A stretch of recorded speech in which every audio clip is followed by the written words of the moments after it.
Эфирда яңалыклар программасы дәвам итәбез. Бу районында урып җыюда югары күрсәткечләргә ирешкән комбайнчыларны кырга чыгып бүләкләү традициясе дәвам итә. Беренче 5 урын алган урак батырларына акчалата премия һәм район хакимиятенең рәхмәт хатлары тапшырыла.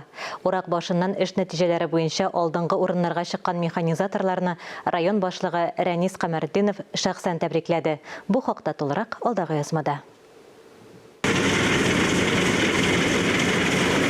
Хуҗалыгыннан Александр Грачев урак вакытына җитәкче урынбасары кәнәфиен комбайн креслосына алмаштырган. Егет 14 яшеннән бирле уракта катнаша. Быел Торым 750 комбайнына утырган. Урып җыю башланганнан бирле 1983 тоннадан күбрәк ашлык суктырган. Бу районда иң зур күрсәткеч. Но по сравнению с прошлым годом урожайность. Узган ел белән чагыштырсак, уңыш 2 тапкырга арткан. Ул чакта гектардан 30 центнер уңыш җыеп алсак, быел 60-65 центнер.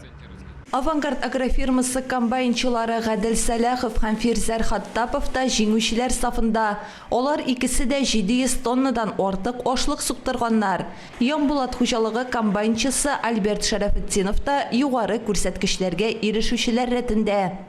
Кемгә 28-30 гектар эшлибез, эшләп барабыз. Урак геройларын хезмәт җиңүләре белән тәбрик итеп, рәхмәт хатларын һәм акчалата премияләрне Рәнис Камәрдинов тапшырды. Таких комбайнеров. Бүгенге көндә алдынгылар рәтендә баручы 5 комбайнчы бар. Урып җыю эшләре барышында ярыш дәвам итә. Тулайым алганда район буенча 54 мең гектар мәйданнан бер төпле һәм кузаклы культураларны җыеп аласы бар. Аграрчылар уҗым культураларын инде суктырып бетереп киләләр. Алсу Самигуллина, Илнур Кадыров, Татарстан яңалыклары.